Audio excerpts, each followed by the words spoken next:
অন্তর্বর্তী সরকার জুলাই বিপ্লবের ঘোষণাপত্র তৈরির উদ্যোগ নিলেও তা পাঠ করবে ২৪-এর গণ-অভ্যুত্থানের নায়করা।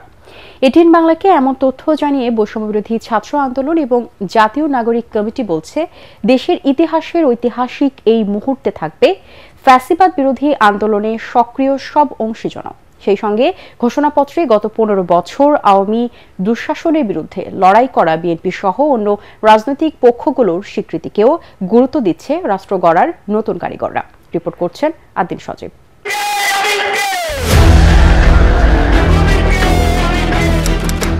৩১ ডিসেম্বর ২০২৪ স্বৈরাচার পতনের বছরে শেষ দিনটি হতে পারত ঐতিহাসিক। পাঠ করার কথা ছিল জুলাই বিপ্লবের ঘোষণাপত্র,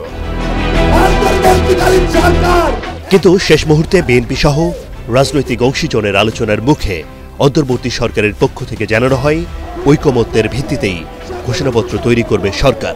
প্রাথমিকভাবে সরকারের এই সম্মতিকে বিজয় হিসেবেই দেখে বৈষম্যবিরোধী ছাত্র আন্দোলন এবং জাতীয় নাগরিক কমিটি। আলটিমেটাম দেয়া হয় ১৫ জানুয়ারির মধ্যেই দিতে হবে ঘোষণাপত্র। এ নিয়ে রাজনৈতিক দলসহ সব অংশীজনের সঙ্গে আলোচনায় বসতে যাচ্ছে সরকারও। তবে তারা দেবে না ঘোষণাপত্র। কিভাবে ঘোষণাপত্র প্রকাশিত হবে? তাহলে কি হতে যাচ্ছে? অন্তর্বর্তী সরকারের ভূমিকাকে কিভাবে দেখছে ২৪-এর গণ-অভ্যুত্থানের অগ্রনায়করা? ফ্যাসিলিটেট করবে এই কথাটার মানে হচ্ছে যে টেক্সট তো আপনাকে বানাতে হবে। মানে এই কথাটার সিম্পল মানে হচ্ছে সরকার নিজের কথা ঢোকাবে না। জাতীয় ঐক্যমত্য যেহেতু দরকার এই প্রশ্নে, তারা এটা অ্যারেঞ্জ করবে, এটা নিশ্চিত করবে যে এই কার্যক্রমটা আনডিভাইডেড পদ্ধতিতে হচ্ছে এবং সবাই এটার মধ্যে আছে। শুরুতে ঘোষণাপত্রের কিছু বিষয়ে বিএনপির আপত্তি স্পষ্ট হয়, পরে ঐকমত্যের উদ্যোগ নেয় অন্তর্বর্তী সরকার। প্রশ্ন উঠেছে, জুলাই বিপ্লবের প্রেক্ষাপট বেশি গুরুত্ব পাবে নাকি কোনো নির্দিষ্ট দলকেই প্রাধান্য দেয়া হচ্ছে? এখন যেটা হওয়া উচিত সেটাই আমরা আমাদের দিক থেকে বলবো। তারপর সেটা সরকার কতটা নেবে না না নেবে, কতটা নেওয়া উচিত না উচিত, এটা তো আসলে সবটা রাজনৈতিকভাবে ফয়সালা হবে। এবং জনগণ যদি আমাদের প্রস্তাবগুলো, আমরা তো আমাদের প্রস্তাবগুলো উন্মুক্ত করব, তখন যদি সেটার পক্ষে থাকে তাহলে সরকারকে তো সেটা মানতে হবে। কারণ হচ্ছে যে আপনার তো রাজনৈতিক দলই শেষ কথা না, আপনার এখানে জনগণ আছে। প্রক্লেমেশন গভর্নমেন্ট পাঠ করে না, সাধারণত হচ্ছে অভ্যুত্থানের নেতৃত্ব যারা দেয় তারাই হচ্ছে প্রক্লেমেশনটা পাঠ করে। সকল রাজনৈতিক দল, সব বিভিন্ন স্টেক হোল্ডার, সামাজিক সংগঠন, সাংস্কৃতিক সংগঠনের নেতৃবৃন্দ সকলেই হচ্ছে রাজপথে নেমেছিল। একটি সফল গণ-অভ্যুত্থান হয়েছে।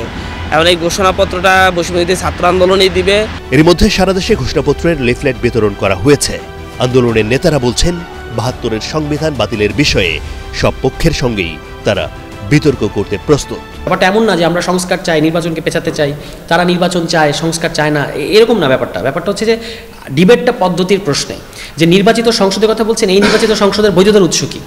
পুরনো রাষ্ট্র, পুরনো সংবিধান, যেটাকে আমরা বলছি ইতিমধ্যেই যেটা অবৈধ হয়ে গেছে, তাহলে এই বাতিলকৃত সংবিধানকে আপনি কোমার মাধ্যমে আসলে জীবিত করে রেখেছেন। এইটার অধীনে নির্বাচন করে সেই সংসদ দেবে পরবর্তী সংস্কারের বৈধতা, এটা হয় না। আমরা যে মানুষের কথাগুলো ভাবতেছি সেটা মানুষের কাছে পৌঁছে দেওয়ার চেষ্টা করছি, এবং মানুষ কি চাচ্ছে সেটা আমাদের কাজের মধ্যে প্রতিফলন হচ্ছে কিনা সেটাও মানুষের কাছ থেকে জানতে আমরা মানুষের ধারে ধারে ঘুরছি।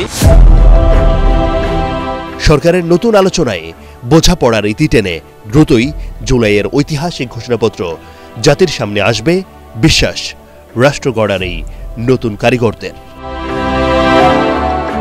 আদিল সজীব, এটিএন বাংলা, ঢাকা।